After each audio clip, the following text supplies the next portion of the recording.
Broken. Chapter 9. Friends. The only way I could think that would take my mind off my past nightmares was to plunge into work at Chuck's. If I could only think about what I was doing currently, I wouldn't be able to think about what I had dreamt or how it made me feel. I grabbed the nearby tools and started to work on an old-style Chevy Malibu that had just arrived with a transmission issue. Jacob would stare at me for periods of time and give me a small smile with a hint of sadness when I would catch him. It was like he could see right through me. He knew something was wrong, but never approached me. I knew for a fact he was going to later. It was only a matter of time, but I was also glad that he respected me enough to give me my space.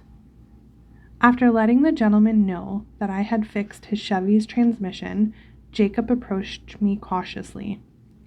I tried not to show annoyance in my face, but I couldn't hide it that well. Jacob proceeded to hold up his hands in surrender. Look, I know you probably don't want to tell me, Lena, but I am your friend. You know I am here for you in any way that I can. I couldn't be mad at him. All he wanted to do was to make sure that I was okay and to know that I was safe. It was all I could ever ask for in a friendship, to be honest. And besides the people I used to hang out with in high school, I never really had much friends. I didn't think I would have any friends when I moved to Brooklyn either. I was never good at approaching people, and being 25 at the time, most of the people my age liked to party. As for me, it wasn't really my thing to go out all the time and hang with the girls. Jacob, I started, my voice becoming almost whiny with annoyance. I'm worried about you. Have you looked in the mirror today? He asked. I sighed. Yes, every morning, I replied almost sarcastically. He rolled his eyes at my sarcasm. Then you would understand why I am so worried. You have black under your eyes, and they are also bloodshot. Have you been having those dreams again? He asked quietly, looking around to see if anyone had overheard. I didn't answer right away, but it was like I did. He knew. I had told Jacob before about the dreams I used to have about my past with Curtis. It wasn't something I really liked to talk about, but since Jacob and I were getting close, it seemed fitting that he knew everything. During the time I had gotten a job at Chuck's, I had came in multiple times with bloodshot eyes and blackened under eyes. After 2 months of no sign of Curtis, it almost calmed me. I still had a few dreams here and there, but it wasn't as often. I could almost get through a whole night without being awakened by my own screams. But after awakening from the hospital, knowing that Curtis has found me only brought everything right back to how it was. I'm sure seeing my state, Jacob had guessed as soon as I walked in, even with my attempts to hide it with makeup. Yes, I am having them again, I replied. He pulled me into a small hug. I'm sorry. I know how much you hated them, and I liked seeing you happier before going into the hospital. They were getting better. I nodded. They were, and then Curtis found me. We are now officially back to square one. You should really talk to someone, Lena, Jacob suggested. I thought back to the piece of mail I opened with Dr. A. Richards, the psychiatrist. I had an appointment for her in a week or so. We began to walk towards the office. I replied. I have an appointment with a Dr. A. Richards, a psychiatrist. It was the doctor's idea at the hospital that I see someone and talk about things. I heard of her. She's really good. This is good. Make sure to mention the dreams as well. Maybe they can give you something for relief. I slowed my stride until I halted. Relief? I asked. Jacob seemed to try and find his words. You know, like medication relief. There are some medications that can take away the pain and suppress the memories and dreams, he explained. Although a part of me was interested in suppressing everything, I was thinking about the aftermath. That seems like a good idea until you realize that they turn you into a zombie. What do you mean? I've seen it. My old friend Becca from high school had depression and was given pills for it. Unfortunately, it turned her into a zombie. She would always sleep and would hardly speak.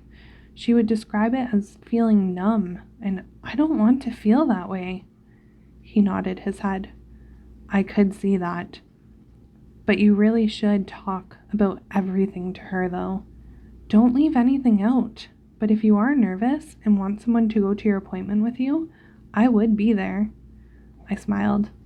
Thank you, Jacob. I think I will be okay. But if it becomes too much, you will be the first to know.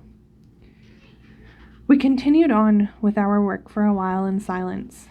Jacob and I had lunch together at the small bistro nearby called Lion Den Bistro.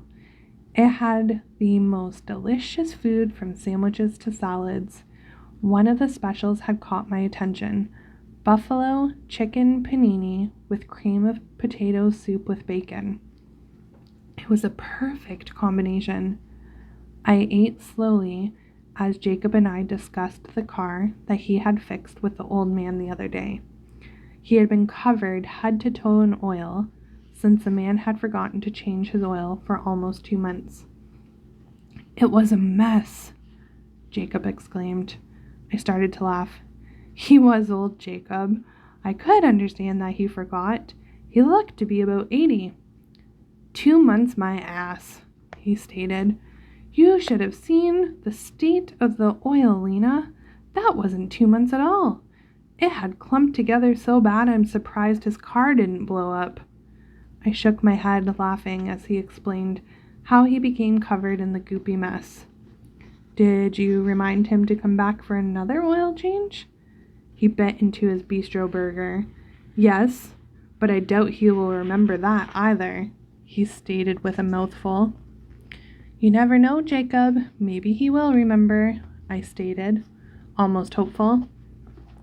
I picked up my lemonade and took a sip. The cold, fresh, squeezed lemonade hit my tongue and made me pucker. He just might. He took a drink of his soda. If he doesn't die before then. I spit out my lemonade from shock and laughing at the same time. Lemonade protruded from my nose, causing me to have a coughing fit. Trying to catch my breath, I looked at Jacob, who was now soaked in lemonade, which only made me laugh harder. I loved the friendship I had gained from Jacob, and how normal it made me feel. If only every day could be this good. It was about to get even better as I watched Dean walk towards the mechanic shop and head in. What was he doing here? Do you think we could finish up here? I think we should really get back to work. He looked at his phone and then back at me. We still have 25 minutes. I think we could take our time heading back. I kept finding my gaze leading back to the mechanic shop. I needed to know why Dean was there, and a part of me wanted to see him. I replayed last night's dream in my mind quickly, with Dean laying on my bed, dead and decaying. I couldn't handle how that dream made me feel. I needed to know that he was okay. Yeah, I know, it's just... I stopped, and Jacob raised his brow. I think I forgot to order something, and I need to know if I did or not. It's really going to bug me if I don't check it, you know? He shrugged. I'm sure it will still be there when we get back. Don't worry so much all the time. You might just explode. Ha! You're funny. No, but I really think I'm going to head back, I said, standing up. I grabbed my wallet and began to dig for cash, since it was faster than waiting for the machine. He seemed confused for a moment. Okay, I guess we can go back. No, it's fine, Caroline. I can pay. Jacob took out his wallet and put the cash for both of our lunches. I thanked him, and we started to walk back to Chuck's. I started to pick up my pace until Jacob grabbed my hand to stop me. What is with you? Why are you in such a hurry? Nothing. It's just I have to make sure I did something at the shop. It's really important that I know. Jacob's face stayed the same, unconvinced. You can tell me why you are in such a rush. I sighed. I saw Dean enter Chuck's, and I wanted to see him. There, happy? That's all you had to say, he laughed. Why were you trying to hide that from me? Because I know you used to like me, and I didn't want to upset you, I explained quickly. I mean, I still like you, that I will tell you honestly, but I knew you were hurt back then, so I decided it would be best if we dated. But now I can see you are head over heels for someone else. Who am I to stand in your way? I smiled. Thank you, Jacob. He started to push me forward. Go see your dream man. I walked into Chuck's as Dean was walking out of the office with a box in his hands. As soon as he saw me, he smiled. Hey, Caroline, he said casually. My heart began to flutter again. I loved when he smiled at me since he had the utmost perfect smile. It would literally take any woman's breath away. Seeing him assured me he was just fine. Hey, Dean. Fancy running into you here. What a coincidence, I said almost as casually. Jacob could be heard behind us giving a snort to my comment. Coincidence, my ass, Jacob muttered. I turned around to glare at Jacob, who only tried holding in his laughter, but smirked and started to work on a nearby car. Dean poked his head out from around me and stared at Jacob. Friend of yours? He asked. Yeah, that's Jacob. He was the first friend I made coming to Brooklyn. He nodded. Figured. What are you doing here? I asked. He held the box out in front of him. I guess you pressed express shipping because my parts for my car came in this morning. So I came here on my break to pick them up. I smiled. I'm glad you got them. Better get started so you can get your car ready for the car show that's coming up. A car show that he invited me to that I honestly couldn't wait to be with him for. My thoughts exactly. I will be getting started on it this weekend when I am off. I'm glad you ordered them for me. Did you almost die doing that as well? He asked, chuckling. Jacob, overhearing our conversation, walked over concerned. What do you mean, almost died? He asked, confused. Inside joke, I said, fake laughing. Or the fact I saved you from a car almost running you over yesterday? Dean finished. I shut my eyes. I didn't want Jacob to know that because I knew how he would react. What? Jacob exclaimed. Before I could explain, Jacob had grabbed both of my arms and turned me to face him. This is exactly why I never told him. Why didn't you tell me? He practically yelled. I didn't want you to worry, and it wasn't like I actually got hit. No, but you almost did, and that's a big deal.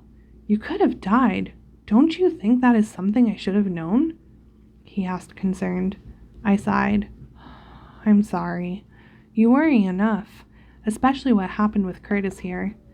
Dean stepped in. She wasn't hurt. I wouldn't let anything happen to her. I couldn't help but get excited to Dean's statement. Was he being protective, or did he actually care about me? Jacob pushed me to the side. Thank you for helping her. Dean, is it? Yeah, he confirmed, extending his hand for a handshake. Jacob shook it. You were the one who saved Caroline that day when her ex found her. Dean nodded. It was nothing I would have done for anyone in that situation. Ouch. Jacob agreed. You're a good guy, I can tell. Great, so my friend was having a moment with Dean instead of me. He extended his hand again and proceeded to bro hug Dean and whisper something in his ear that only Dean could hear. What was that? What did he say? Well, I will see you later, Caroline. My break is almost done. Dean said, smirking and walking towards the exit. Sure. See you later, Dean. I replied, my voice small. I wanted to spend more time than that with him, but he did ask to see me again this week. I guess I wouldn't have to wait that too long. As Dean got into his car, I looked at Jacob, who had his seemingly proud, protective friend face on. He was smiling until he saw my angry face. His eyes began to widen. All right, spill it. What did you just say to Dean?